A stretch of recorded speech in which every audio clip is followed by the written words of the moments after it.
It's Cup 2 car, the 101, excuse me. Cup 2 car, the 101. This is the H4 Porsche, though, coming down towards turn number 1. That's the 588, yeah, the red and black car.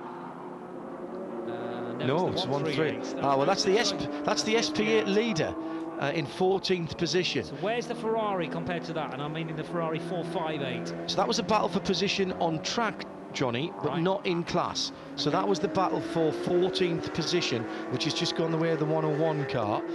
The Ferrari has gone missing. 139 is the Ferrari. Yeah, Ferrari is nowhere to be seen.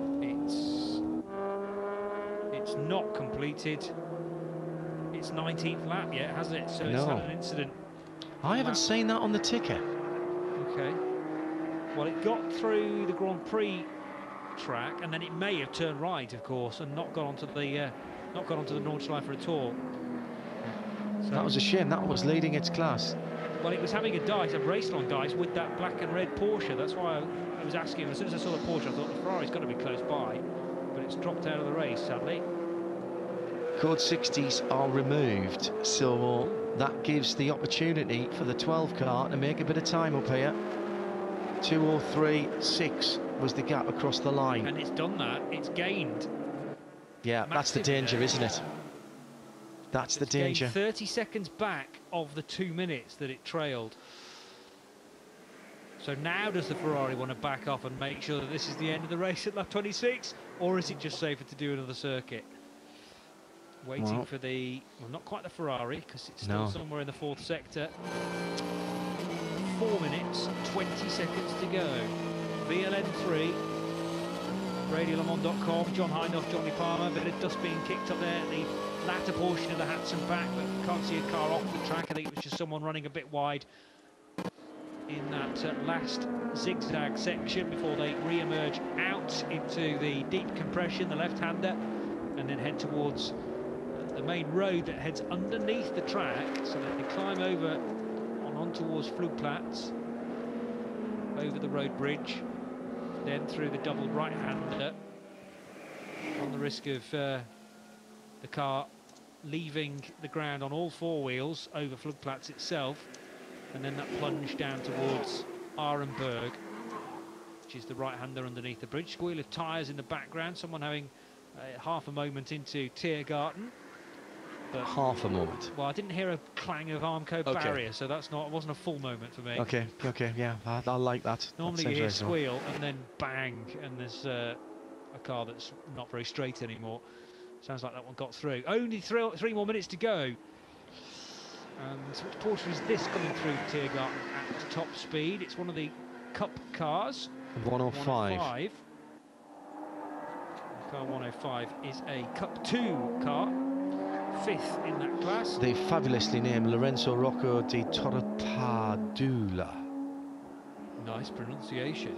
And Reinhard Huber. Slightly easier. So 2 minutes 40 to go, and the race leader is still in the 4th sector. Now, is that because the Ferrari's back well and truly off? Or is it just because it takes 3.5, sometimes 4 minutes to go through that 4th sector?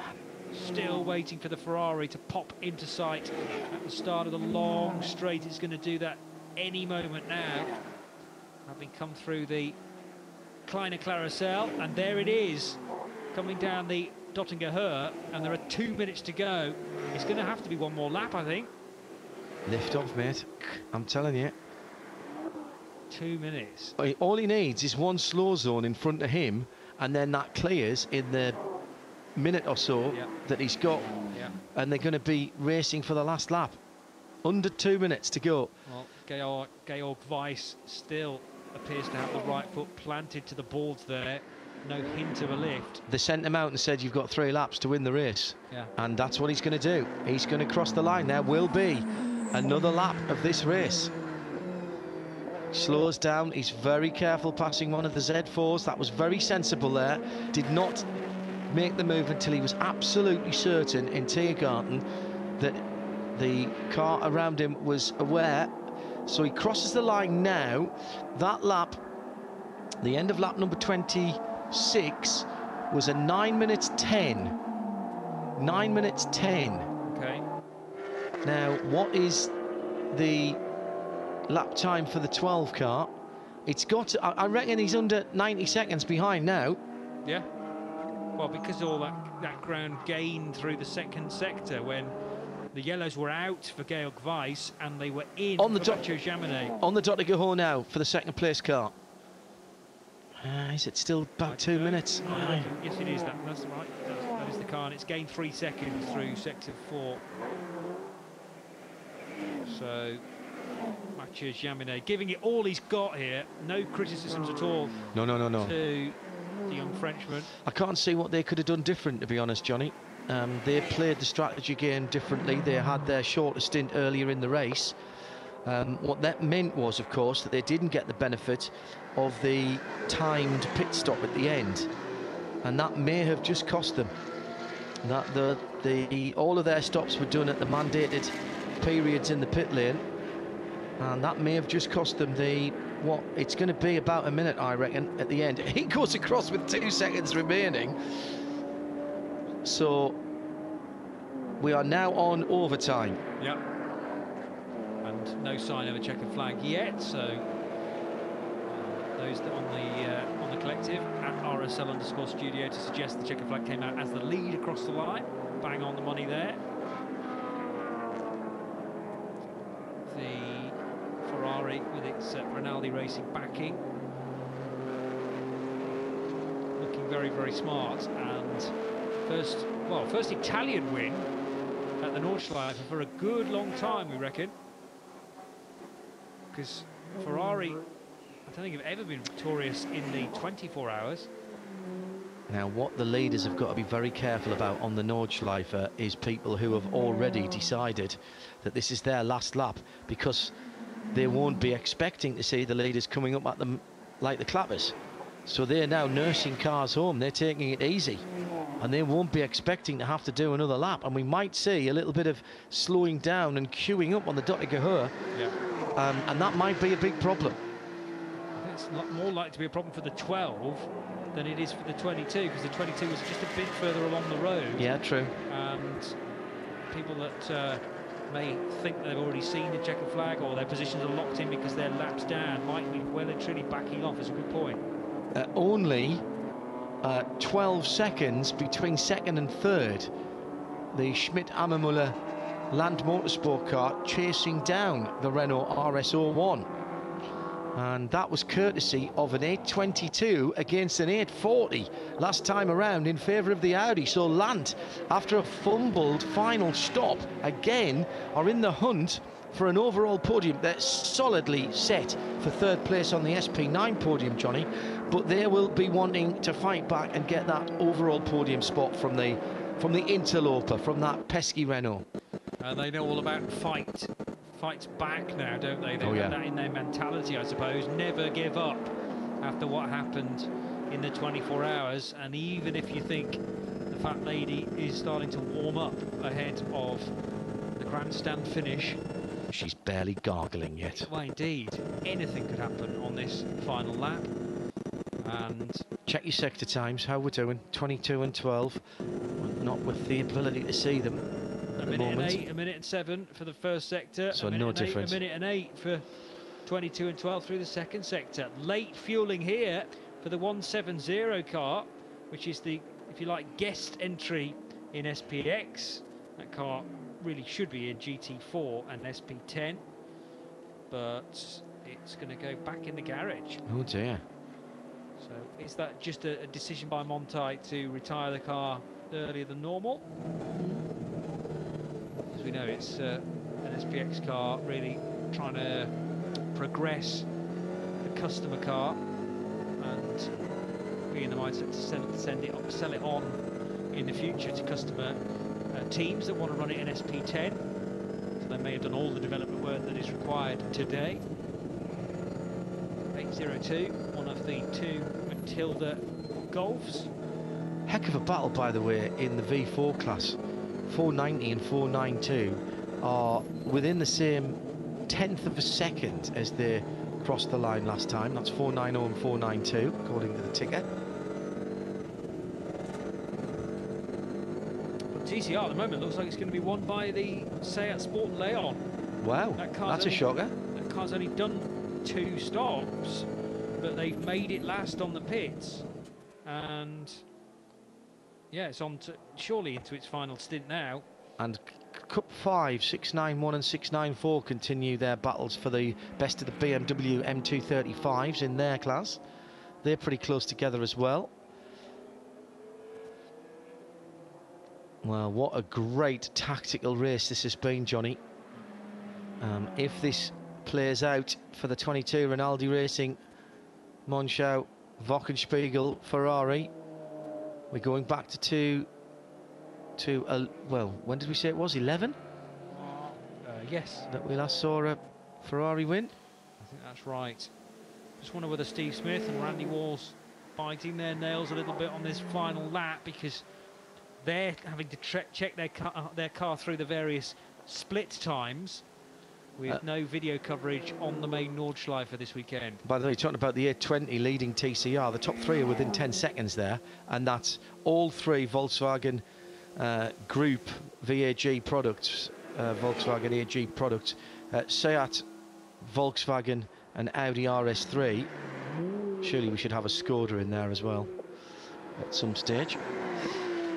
I'm sure the Fabia is eligible for TCR. Yeah, of course it is. Yeah, absolutely. And I could use the same platform, one presumes. 9th position, Cup 2 leader about to start their last lap. That is the red and white, another red and white Porsche. This time the Gigaspeed car crosses the line now and heads off down towards the first corner. So 62 leading SP7 from the Cup 2 car, number 1. And there it is heading into the Mercedes-Benz arena for its final time. And this is the Cup 5 battle that involves all the BMW M235 category cars. Should be 691 and 694 if that's the leaders, I think. These cars are going to get an extra lap out of this race, aren't they? Because they are 691, 694 and 666. Yeah, and it's the 666 going for a move here then on the multicoloured car, the Bonk Motorsport machine, down towards, and he's got him, the Jaeger car. That's second place, just changed. Jaeger and Adams, not sure who's at the wheel, but fighting with the Eichenberg 694 car. And that place changes then at the kink down the Dottinger Höhe, but they're going to cross the line and still not see a checkered flag because the leader's behind them. So they are going to get another lap out of this. Have they got fuel for another lap, Johnny? That's the thing. Because we're now 6 minutes over the time that they were expecting to be racing, and they go side by side down and towards the first corner, and second place still being disputed there in Cup 5. So we're well over the 4-hour mark now, and it's going to be more like a 4.5-hour race as the Ferrari appears now at the end of the Dottinger Höhe. And there is traffic ahead of it. It's one of the Porsche Caymans. No need to nip by that though through the very narrow bit of circuit, and for the first time since 2011 we have a Ferrari on the top step of the podium as part of VLN 3 here at the Nürburgring Nordschleife. Congratulations to Rinaldi Racing and to their Wochenspiegel team Manschau. Ferrari 488 took pole position for the Nürburgring 24 hours at the end of May, and they've come home here with a race victory. Congratulations to Georg Weiss, who was putting the car towards the end. He did a very good job, very good job. Oliver Kynes and Jochen Krumbach, the 2 other drivers. On the pit wall celebrating now. Nice to see as well that Olaf Mantai had gone down there. His car will come through in second place. This is the 12 car. Very few times I've said this, they didn't quite get the tactics right, or perhaps the tactics just didn't play for them this time. Second place for the, and second in the Pro-Ams. Pro-Ams first and second, by the way. Otto Klose, Mathieu Jaminet and Lars Kern in that car. And 53 seconds at the end is all it was, you know. Blimey. And that's the difference between a mandated length pit stop and your free pit stop. Yes. In the last half an hour. Yes. Right there. Well, it was the extra stop, which of course the Porsche didn't do. Because Porsche did it on one fewer stop, am I right? No, but they took their stops at a different time, right, so they didn't take that last stop within the free zone at the end of the race. It was a 7, a 7, a 7 for the 12, wasn't it? And then an 8 and an 8 and then a 4, effectively. As over the line then goes the Renault RS01 and the Land Motorsport Audi, and they're separated by a very slim margin. That was very tight. 1 second. 1 second. 0.8 of a second, in fact, at the end. So the 55 car, they did it very nicely in terms of their tactics, just got it right, and Land Motorsport will rue that last pit stop. Must be kicking themselves. They should have been second. Absolutely. They should and possibly could have been second.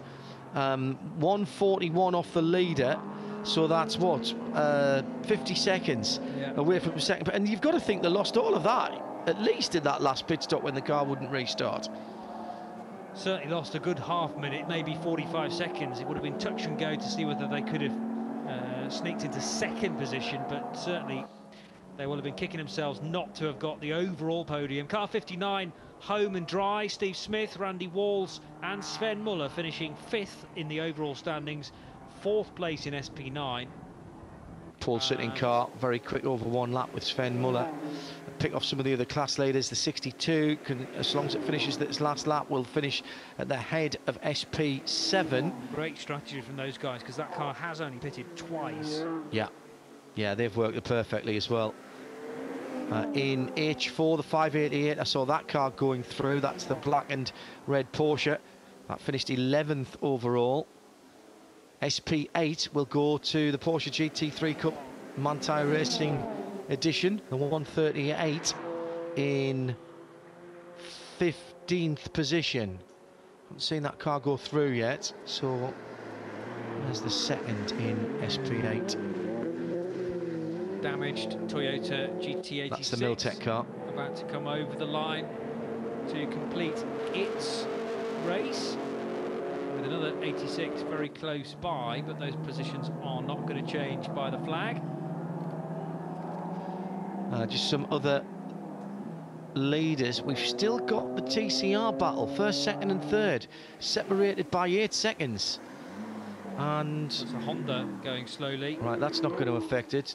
2 BMWs pull out past it and almost get into strife with the following cars. TCR 820, 803 and 802, 24th, 25th and 26 seconds, 20 positions rather. And as I say, separated by 7.5 seconds, those three, for the TCR podium, and still waiting for those cars to come through. Remember, they went through quite late, as well as the battling second place cars in Cup 5 for the Cup class cars. And damage for... Now that is one of the Seats. That's the blue Seat. It's not the TCR car though, that's the SP3. That's the SP3, well done.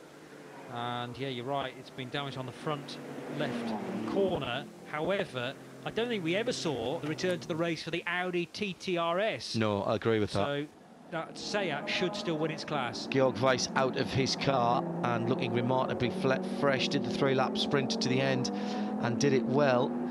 Just trying to pick up the SP8 winner. And for the moment, that car's dropped well down. Expecting the black and red Porsche over the line. Car number 138. Cup 5 BMWs about to cross the line as well. So there's the stricken Seat appearing at the end of the main straight. We still haven't seen the winners in TCR across the line. Yes, they have. They've gone across now. We must have missed them. They've got the F next to them, which I think means finished, or at least on the race completed. Yeah. Let's say that 138 has been confirmed as the winner of SP8.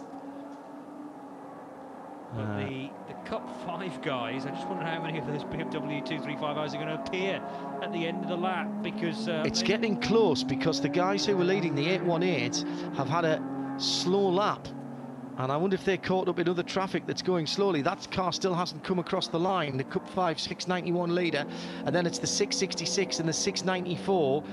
The 675 car in 4th place has gone across the line, so they must have been half a lap back. and split by the leader. So watch for battling BMWs coming to the line through Tiergarten, or bits thereof, because it's happened in the past. That's the danger, and lots of different length sectors coming through for those BMWs. One car did the middle sector in a 2:15. The 691 was 2 seconds slower. The 694 was a second quicker. So we may well have had a change in the order on this final tour. The TCR car breaking the beam at the end of the race. Car number 818, that's the Honda Civic, finally home. But what about these BMWs racing for Cup 5 honours? And if Monsieur Schrey has done the full race, then full credit to him. Still leading the class by the looks of things in 691. Aston Martin win SP10 in 35th position with the Avia car, the V8 GT4. I'm trying to find where the Mini is for our young driver that we highlighted on the countdown to green. Can you spot the Mini anywhere, Johnny? Just watching these BMWs through the 4th sector. It is still 691 that leads that class. Here they come. By at least 10 seconds, I make it, but it's close for second. They're on the Dottinger now. Second and third are, there's about 3 cars lengths between them, I would say. Yeah, between 666 and 694. 666 is still in second place. Got a couple of battling Toyota GT86s ahead of it. But the lead is well clear and should be 691. 691 coming across the line any second now, I would say. The Mini is being shown as stopped on the track. Oh, no. This might have been a while ago, actually. Lap 19. Oh, dear. And here's the 2 BMWs coming through, and there's a dive up the inside at the Tiergarten. 666 right in the middle of the road, leaving nowhere left or right, and it's a dash to the line, and it will go all the way to the flag. But I think the 666 will take second place. Is there a chance to dive out at the end? Surely there's a chance. It's going to be very, very narrow indeed between 666 and the green and, well, multicoloured car. I think it is, isn't it? 694. Yeah, at the line, it was 0.2 of a second, less than 0.2 of a second. Fantastic. And confirmed as the 691 winning that category. That went all the way at the end. SP6 won by the E46 of the Krolls, despite that car having an issue, the BMW E46 GTR. And V5, Porsche Cayman, number 444 in 51st position. SP3T, Seat Cup Racer, the 311 car came through in 59th position to win its class. SP3 normally aspirated was the 270, and that was what? The 270 was the Renault Clio Cup car, of course. And SP2T, Renault Clio Endurance, 390. Cup 1, 357 was the Opel Astra OPC Cup car of the 357 team. V4 BMW E325 E90, and that is the 490 car in 70th, 70 position. VT2 Renault Megane RTS won that, 495 in 85th position, by not a lot actually, about half a minute at the end of that race. V3 Toyota GT86 was the 524. H2 Renault Clio RS2 in 99th position, 627. V2 BMW 318IS of the 549 team. And I think that's all of our class winners. Yes, it is. But the plaudits have to go to the Rinaldi team and the Wochenspiegel Monschau Ferrari number 22. Played the tactics perfectly, Johnny. They certainly did, and although they went nice and deep into each of the stints, going as far as they could through stints 1, 2 and 3, and leaving the splash till the end, a slightly more conventional or obvious route through the race came out to pay well. And the 12 car, pitting early to try and slice the cake into even stints of 7, just missed out in the end by 52.7 seconds. I think struggled when the car was in the hands of Otto Close and and Jan Kerm as well, the non-pro drivers, and therefore Lars Kern, I should say, the non-pro drivers. And despite Mathieu Jaminet's best efforts at the start and at the end of the race, just wasn't quite good enough. So driver combination at Wochenspiegel, together with their great car, the 488, relatively new car, still in GT3 configuration, of course, but the combination of Weiss, Kites and Krumbach, very impressive. 4 hours and 7 minutes it took the Ferrari in the end. The SPX winner taken out of the results there, 55 not showing. Maybe that's been put down into 7th position on there, and I can't tell you why at the moment, so my apologies. I've got a timing screen that has now moved that car to 7th position as well, but I thought we saw that car across the line, Johnny. We did see it across the line, yes, without a doubt, but my slight doubt is the fact that it did a penalty. It had to come in to serve a stop-go, didn't it? So whether it broke the speed limit or wasn't stopped for the required time, but the 55 car, the interesting thing partway through the race was that it came in for a second stop, which turned out to be that stop and go, and then during the next stint, that pit stop was taken off the screen. So it was still only shown as pitting once, when in fact it had stopped twice, second time for that that drive-through stop and go. So well, it's only shown as 3 pit stops on the timing screen. You're right. There you go. The Land Motorsport car, then, we knew it was going to get 3rd place in its class, elevated to 3rd place overall. Quickly have a look.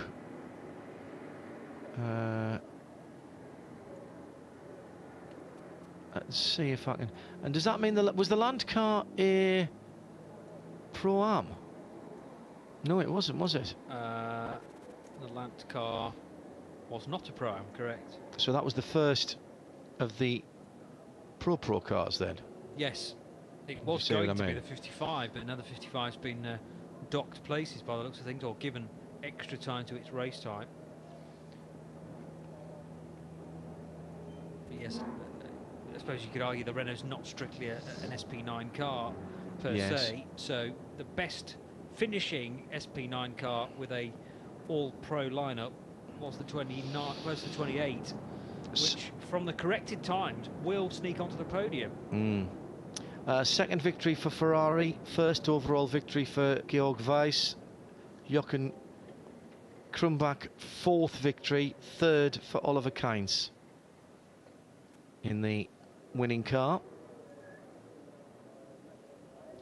If that Renault has been given a further penalty, that's going to be at least 3 minutes, and possibly more like 3.5 minutes. It was definitely scored across the line in 3rd. I'm looking at the ticker. Oh, yeah, because if you remember, we said the Land Motorsport car had lost out on 3rd by a second. Oh, correct. That was right. It was 0.2 of a second. It was sitting right there at the line, wasn't it? Yeah.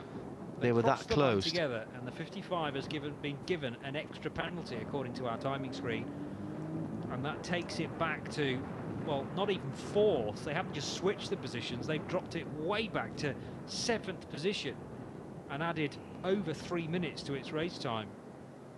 So clearly some kind of significant misdemeanor there for the 55, you would have to think. 6th was, who was 6th? 6th place now on the corrected times was the 36 BMW Z4 of Volkenhorst Motorsport. Right, okay, thank you. I'm just trying to read through some of the tickers and trying to work out what it was. Well, that wins the gentleman rating within SP9, that car, the 44, apparently. Okay. Car 44, the Mercedes AMG GT3. And thank you to those involved for bringing the Merc with them this weekend. Just the one AMG in the GT3 category.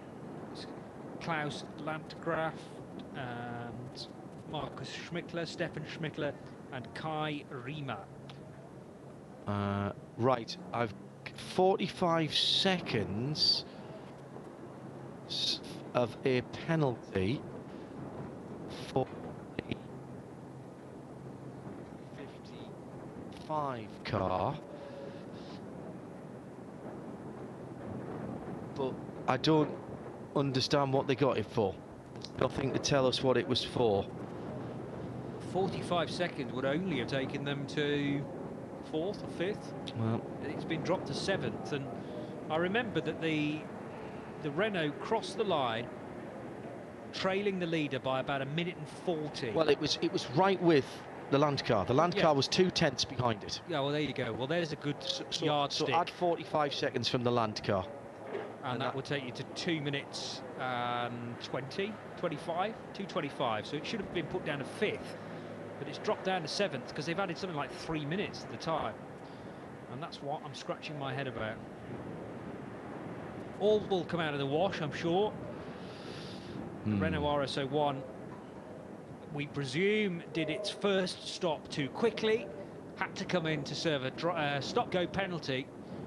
And whether that stop-go penalty wasn't performed correctly, or whether there were more infringements as far as the pit stops were concerned, perhaps pit lane speed limit breached, too many people working on the car, could be all manner of things, could be something happened out on track as well, overtaking under yellow flags or going too quickly in incident areas. Let's do some classes for you. Cup 4 for the GT86s, 535 from 536 from 545. Cup 3, Porsche Cayman class, 979, 941, 966. Cup 1, GT3 Porsche Cup class, the Gigaspeed number 1 car, that was the Younger Mies from the 117 and the 101, with Janine Hill behind the wheel. Opel Astra Cup class, 357 from 344. And he says, is there any more that I can give you class victories, class points there? Cup 5, no, that wasn't finished at that point, so I better wait for that. H4 was the 588 black and red Porsche from the 911 Porsche of the 595 team. H2, the little Renault RS3, the 627 from the Corrado and the Calibre, 624 and 621 respectively, with the final formalities. Next round, by the way, which is DTM VLN 4, is the 19th rather of this month. It's the Rover 6 hours, the Ruhr Polkelrennen. So that starts at again 11 o'clock UK time, so on the air 10:15 on that Saturday, and it is another Saturday race. That is the 9th. No, that's not right. 8th of July is the next. 8th of July. Sorry, I've jumped ahead one. Yes, 8th of July is the next one. The ADAC ACAS Rundstrecken Trophy, which is the 8th of July, and that is another 4-hour race. So that is 2 weeks today. Correct. It's a busy weekend then, isn't it? Because we're at Mosport. Busy few weeks for our teams with IMSA. We kick off the Watkins Glen Sale and 6 hour of the Glen coverage on Wednesday with a special live midweek motorsport, usual time 8 o'clock UK. Then full coverage of IMSA and the support categories over that weekend, and then heading straight up to Canada for the annual north of the border visit for IMSA the following weekend, which is also the next round of the VLN. So check the site for details of which channel you will find the coverage on. IMSA Radio taking the IMSA coverage, not surprisingly. A small but enthusiastic crowd has formed below the podium in the pit lane, Johnny. Certainly has, and we had a very busy grid as well 4 hours ago in readiness for the third round of VLN for 2017, the 59th edition of the ADAC ACAS H&R Cup. And the crowd, as John says, assembling now beneath the podium in readiness for the top 3 overall, I'm going to say. And Yes, these drivers, well, in Dunlop overalls, so this must be the duo from Monteplast Racing. It is indeed, heading towards the podium now. Congratulations to the 3 drivers involved there, heading to the far side of the podium. So that is Michael Atman-Muller and Jeffrey Schmidt. Jeffrey Schmidt, thank you, John. Jeffrey Schmidt driving the number 28 car. Second position going the way of the 12 Manthey Racing Porsche, Otto Klose, Mathieu Jaminet and Lars Kern at the wheel of their number 12 Pro-Am Manthey Racing Porsche. Lars Kern, by the way, hailing from Weissach, so has to drive the Porsche. Of course. Otherwise he'll never be let back into his hometown. And now the podium being readied for the race winners. For the first time in 6 years, it's a Ferrari, and certainly the first time a Ferrari 488 has won around this place. Oh, yes.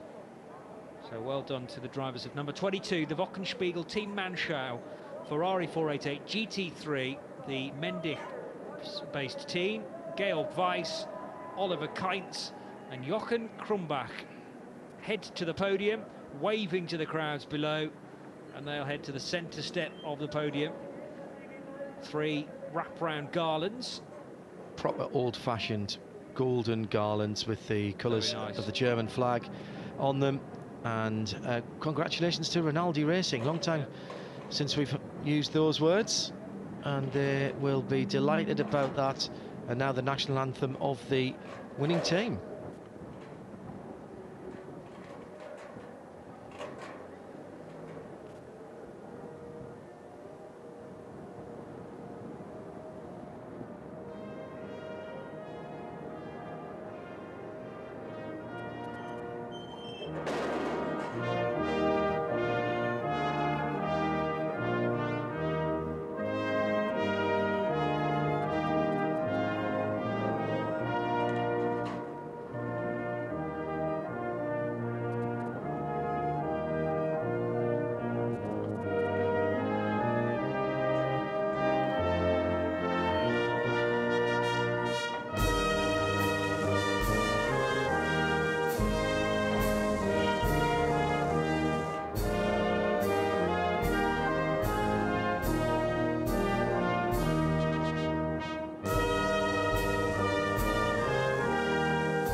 National anthem of Germany here on RadioLeMans.com. Our thanks to Vega Technical for all of the pictures and the sound on our live stream for round 3 of the VLN Championship. And don't forget that the 4th round of VLN happens on this very station in 2 weeks' time. Yeah, thanks to Michael, Nico, Nicholas and the rest of the Vega team for putting it all together. Our executive producer in London, Tim Gray. Well, it wasn't the wheel-to-wheel battle, Johnny, but a proper battle of wits and tactics that sees Rinaldi Racing and that Wochenspiegel Team Manschau Ferrari at the top step of the podium. Yeah, and there are various different ways you can slice this 4-hour cake, but it was the Ferrari doing it with the typical 8 laps and then the dash at the finish. Don't forget the Imola 12 hours on RadioLeMans.com next weekend. That starts at 8:40 on Friday morning, and we're doing the full 12 hours split across Friday and Saturday from that fabulous circuit in Italy. From John Hindhaugh, from Johnny Palmer on RadioLeMans.com, it's goodbye for now.